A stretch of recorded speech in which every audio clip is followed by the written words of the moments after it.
नमस्कार. मी पुष्पलता जगताप आणि तुमचं माझ्या यूट्यूब चॅनलमध्ये खूप खूप स्वागत आहे. आज आपण बघणार आहोत एक वेगळा विषय आणि हा विषय आहे मुलांसाठी. बघा, काय होतं ना की वृद्ध आईवडील झाल्यानंतर त्यांचा एक वेगळा संघर्ष असतो. त्यांना समजून घेण्याची गरज असते. तर काय होतं ना मित्रांनो, आपण मोठे होत जातो तसतसे आपल्या आयुष्यात अनेक गोष्टी बदलतात. शिक्षण, नोकरी, लग्न, मुलं, आर्थिक जबाबदाऱ्या आणि स्वतःची स्वप्नसुद्धा. आणि यामध्ये आपण व्यस्त होतो. आणि या सगळ्या प्रवासात अनेकदा आपल्या आईवडिलांकडे पाहण्याचा आपला दृष्टिकोन बदलतो. त्यांच्या काही सवयी आपल्याला त्रासदायक वाटतात, त्यांचे प्रश्न आपल्याला अनावश्यक वाटतात किंवा त्यांचा एखादा सल्ला आपल्याला हस्तक्षेप वाटू शकतो. हो ना? पण एक गोष्ट आपण अनेकदा विसरतो, आपले आई वडीलही एका वेगळ्या संघर्षातून जात असतात. त्यांचा संघर्ष कदाचित आपल्याला दिसत नसतो, पण तो त्यांच्या मनात सुरू असतो. त्यांच्या काळजीमागे प्रेम दडलेलं असतं. आईवडील अनेकदा मुलांना वारंवार फोन करतात. कुठे आहेस बेटा?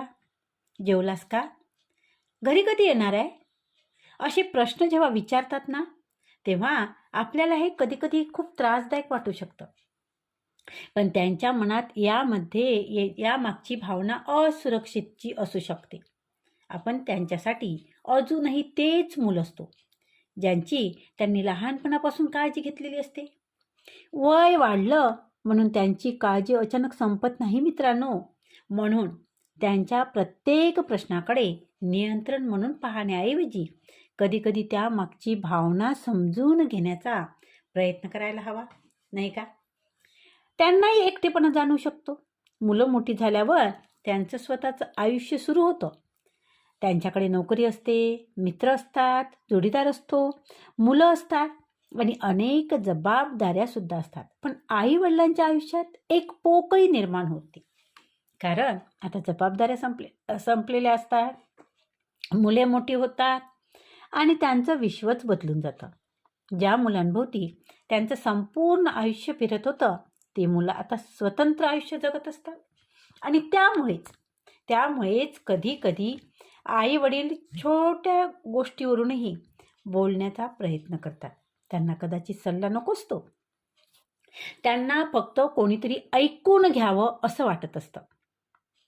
आणि कधी कधी आई वडिलांनाही उपाय नको असतो, फक्त आपल्या मुलांचा थोडा वेळ हवा असतो. बघा, त्यांचा काळ वेगळा होता. आपल्याला वाटतं ना, त्यांचा काळ फार वेगळा होता. आज आपल्याकडे इंटरनेट आहे, नवीन करिअरच्या संधी आहेत, मानसिक आरोग्याबद्दल माहिती आहे आणि आपली जीवनशैलीसुद्धा बदललेली आहे. पण आपल्या आईवडिलांनी कदाचित अशा काळात आयुष्य जगलं आहे, जेव्हा आर्थिक श्रेय, घरं, मुलांचे शिक्षण आणि कुटुंबाची जबाबदारी हेच जीवनाचे मुख्य ध्येय मानले जात होते. त्यांनी अनेक इच्छा बाजूला ठेवल्या असतील, काही स्वप्न अपूर्ण राहिली असतील, काही निर्णय परिस्थितीमुळे घेतले असतील. आणि म्हणून त्यांच्या विचारामध्ये आपल्याला काही जुन्या गोष्टी दिसल्या तरी लगेच त्यांना चुकीचं ठरवण्याऐवजी त्यांच्या काळाचा विचार करणं फार महत्त्वाचं आहे. ते भावना व्यक्त करण्यात कमी पडू शकतात. बघा, काय होतं, अनेक आईवडिलांना मला तुझी काळजी वाटते रे, मला तुझी गरज आहे, मला भीती वाटते, असे शब्द सांगता येत नाही मित्रांनो. त्याऐवजी ते रागवतात, सूचना देतात किंवा सतत काहीतरी विचारतात. तर याचा अर्थ त्यांचं वागणं नेहमीच योग्य आहे असं सुद्धा नाही बरं. आणि चुकीचं वर्तन चुकीचंच असतं. पण त्यांच्या वर्तनामागची भावना समजून घेणं आणि त्याला योग्य मर्यादा घालणं, या दोन्ही गोष्टी एकत्र शक्य आहे. बघा, त्यांचं प्रेम कधीकधी रागातही दिसतं. रागात म्हणजे असं की तुम्हाला जर समजा उशीर झाला तर ते रागवतील. काय, किती वेळ करतो, एवढा उशीर का, काय काम असतं तुला बाहेर, आणि ते बोलायला लागतात. कधीकधी त्यांना भीतीसुद्धा वाटत असते. पण या सगळ्या गोष्टीमागे त्यांचं प्रेम दडलेलं असतं आणि ते प्रेम त्यांचं ते शब्दात व्यक्त करू शकत नसल्यामुळे ते अशा याच्यामार्फत ते आपल्याला व्यक्त करतात. त्यांच्या चुका देखील समजून घ्यावं लागेल ना आपल्याला. आई-वडीलही माणसंच आहेत ना. त्यांनीही चुका केल्या असतील. कदाचित त्यांनी काही निर्णय चुकीचे घेतले असतील. कदाचित काही वेळा त्यांनी आपल्याला समजून घेतलं नसेल. आपण त्यामुळे दुखावलं असू शकतो. पण अशा वेळी स्वतःच्या भावना नाकारण्याची गरज नाही. पण आयुष्यभर त्या जुन्या चुका मनात ठेवून नातं जगण्याचीही गरज नाही आहे मित्रांनो. काही वेळा आईवडिलांना माफ करणं म्हणजेच त्यांनी केलेल्या चुका योग्य ठरवणे नसते. ते आपल्या मनावरचं ओझं कमी करण्याचा एक मार्ग आहे. बघा, त्यांच्या वयाबरोबर त्यांच्या गरजासुद्धा बदलत असतात. लहानपणी बघा, आपल्याला त्यांच्या हाताची गरज होती ना. मोठे झाल्यावर त्यांना आपल्या वेळेची गरज असू शकते. आणि वय वाढत गेल्यावर त्यांच्या शरीरातसुद्धा बदल होतात.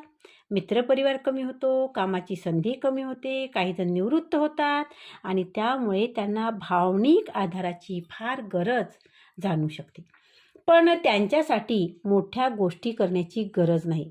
कधीतरी फोन करणं, शांतपणे बोलणं, त्यांच्यासोबत चहा घेणं, त्यांच्या जुन्या आठवणी ऐकणं किंवा फक्त तुम्ही कसे आहात एवढं विचारणंही त्यांच्यासाठी खूप मोठं असू शकतं. त्यांना तुमच्या आयुष्यातील स्थान जाणवू द्या. बघा, फार महत्त्वाचं आहे. त्यांना तुमच्या आयुष्यातलं त्यांचं स्थान काय आहे हे जाणू द्या. आईवडिलांना नेहमी पैशाची किंवा वस्तूची गरज नसते मित्रांनो. कधी कधी त्यांना हे जाणीवीची असते की माझ्या मुलाच्या आयुष्यात अजूनही माझी जागा आहे का. आणि आपण कितीही व्यस्त असलो तरी आपल्या वागण्यातून त्यांना ही भावना दिसून येत असते. आणि त्यांच्या मताचा आदर करा. आवश्यक असेल तेव्हा स्पष्टपणे तुमच्या मर्यादासुद्धा सांगा. पण बोलताना त्यांचा सन्मान मात्र जपा. कारण नातं टिकवण्यासाठी फक्त प्रेम पुरेसं नसतं. त्यासाठी समजूतदारपणा, संवाद आणि परस्पर आदरही आवश्यक असतो. आपल्या आईवडिलांनी आपल्यासाठी काय केलं याची यादी कधीच पूर्ण होणार नाही. पण त्यांच्याकडून प्रत्येक गोष्ट पूर्ण असावी अशी अपेक्षा ठेवणेही योग्य आहे का? नाही ना. त्यांनी आपल्याला वाढवलं, आता त्यांना समजून घेण्याची आपली वेळ आली आहे. त्यांच्या प्रत्येक कृतीशी सहमती होण्याची गरज नाही आहे. त्यांच्या प्रत्येक अपेक्षा पूर्ण करण्याचीही गरज नाही आहे. पण त्यांच्या वयाच्या, त्यांच्या संघर्षाचा, त्यांच्या भीतीचा आणि त्याचबरोबर त्यांच्या भावनांचा विचार करण्याची गरज नक्कीच आहे.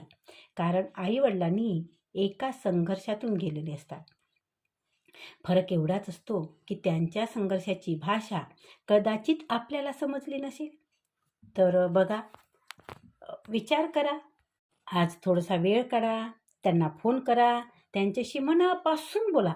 कदाचित त्यांना तुमच्याकडून काही मोठं नकोच असेल, फक्त एवढंच हवं असेल की माझं मूल मला अजूनही समजून घेतं.